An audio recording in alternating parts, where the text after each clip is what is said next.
Hello everyone, welcome to my class. This is your syllabus for physical chemistry जिसमें आप देख रहे हैं कि 5 यूनिट्स हैं। हम स्टार्ट करेंगे पहले यूनिट के साथ में, that is elementary quantum mechanics. Elementary quantum mechanics में हम सबसे पहले पढ़ रहे हैं absorption and emission of radiations, विकिरणों का अवशोषण एवं उत्सर्जन। किसी भी फिलामेंट को जब हम गर्म करते हैं तो वह फिलामेंट रेडिएशंस का उत्सर्जन करता है और ये रेडिएशंस हमें विद्युत चुंबकीय तरंग के रूप में प्राप्त होते हैं, इलेक्ट्रोमैग्नेटिक वेव्स के रूप में हमें प्राप्त होते हैं। जैसे जैसे हम फिलामेंट का तापमान बढ़ाते हैं तो जो रेडिएशंस एमिट हो रहे हैं उनकी वेवलेंथ कम होती जाती है और वह सोर्स वाइट हो जाता है जिससे कि रेडिएशंस एमिट हो रहे हैं। और जब ये रेडिएशंस किसी भी पदार्थ से टकराते हैं तो इन रेडिएशंस का एक पार्ट रिफ्लेक्ट हो जाता है, एक पार्ट ट्रांसमिट हो जाता है और एक कुछ पोर्शन उस पदार्थ के द्वारा अवशोषित कर लिया जाता है, एब्जॉर्ब कर लिया जाता है। किरचॉफ ने इसके लिए, इन हीट रेडिएशंस के लिए एक थ्योरी दी जिसके अनुसार जब भी हम किसी पदार्थ को गर्म करते हैं, when we heat a substance, then capacity of its emitting radiations is directly proportional to the capacity of absorption of radiations। उस पदार्थ के रेडिएशंस को एमिट करने की कैपेसिटी किसके समानुपाती है? उस पदार्थ के रेडिएशंस को अवशोषण करने की कैपेसिटी के समानुपाती होती है। If A is equal to absorption capacity, E is equal to emission capacity, then E is directly proportional to A। यदि किसी पदार्थ की, यदि किसी सरफेस की E एंड A यूनिटी हैं, इकाई हैं, तो उसका क्या मतलब हुआ? That indicates that surface absorbs every kind of radiations and upon heating, गर्म करने पर, and upon heating emits radiations of all wavelength.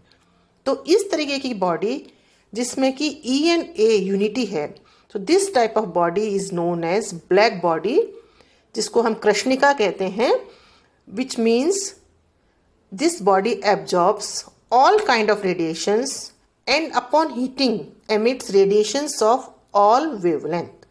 दूसरे शब्दों में हम कह सकते हैं कि black body is good absorber and good emitter. जो ब्लैक बॉडी होती है that is a good absorber and good emitter. Black body radiations क्या है, इसके बारे में हम थोड़ा सा जान लें। इन actual sense There is no ideal black body, कोई भी आदर्श कृष्णिका नहीं होता है। मतलब ऐसी कोई बॉडी नहीं है जो कि जिसके लिए A एंड E की वैल्यू इकाई हो, यूनिटी हो, परंतु हम ऐसी एक बॉडी बना सकते हैं, ब्लैक बॉडी बना सकते हैं जिसके लिए A एंड E की वैल्यू अप्रोक्सीमेटली सेम हो। इसको हम बना सकते हैं, जो कि हमने आपके सामने दिखाया है, एक स्फीयर के रूप में है। This is a hollow sphere. ये खोखला स्फीयर है जिसको कि हमने अंदर से काला कर दिया है। इस स्फीयर का रेडियस है कैपिटल R और इस स्फीयर में हमने एक छोटा सा छेद बनाया है, होल बनाया है, जिसका रेडियस है स्मॉल r। और कैपिटल R और स्मॉल r में क्या रिलेशन है ये आपके सामने दिखाई दे रहा है। That is capital R upon small r is approximately equal to 20। That is R should be 20th part of capital R। इस होल के सामने आप देखेंगे कि हमने एक उभरा हुआ शेप का, कोनिकल शेप का पोर्शन बना हुआ है।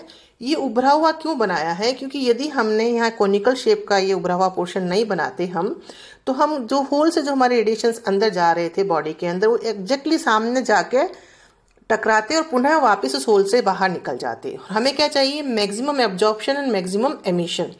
तो ये होल के सामने ये कोनिकल शेप जो उभरा हुआ पोर्शन बनाया है, तो इसमें अब क्या रहा कि टॉप पे एक छोटा सा पोर्शन रहा जिससे कि टकराते हुए रेडिएशंस वापस बाहर होल से निकलेंगे और बाकी सारे रेडिएशंस टकराने के बाद पुनः बॉडी में ही जाएंगे, इस ब्लैक बॉडी के अंदर, इस स्फीयर के अंदर, और सारे एब्जॉर्ब कर लिए जाएंगे। So this is a kind of ideal black body. In black body के रेडिएशंस को जब ल्यूमर एंड प्रिक्सट्रीम ने स्टडी किया और डिफरेंट टेम्परेचर्स पर स्टडी किया और एक डिफरेंट कर्व्स उन्होंने बनाए टेम्परेचर और वेवलेंथ के मध्य में, जो कि आपके सामने दिखाई दे रहे हैं।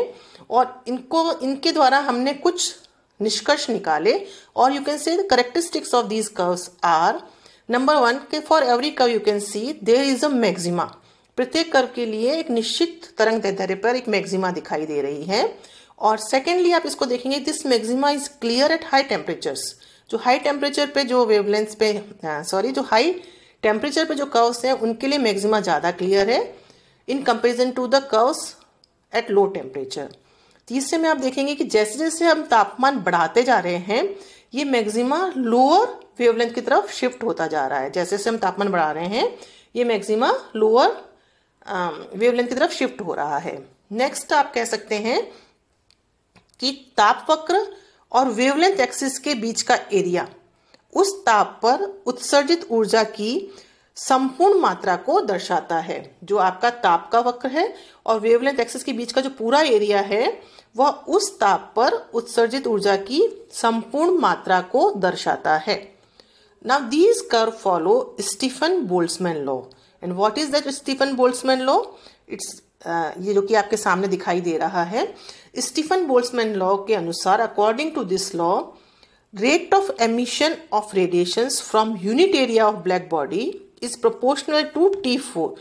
जो आपकी ब्लैक बॉडी है उसके इकाई एरिया से जो रेडिएशंस एमिट हो रहे हैं, उत्सर्जित हो रहे हैं, उनकी जो रेट है वो किसके समानुपाती है? तापमान के 4th पावर के समानुपाती है। E is proportional to T⁴ और E is equal to sigma T4। Here sigma is Stefan Boltzmann constant.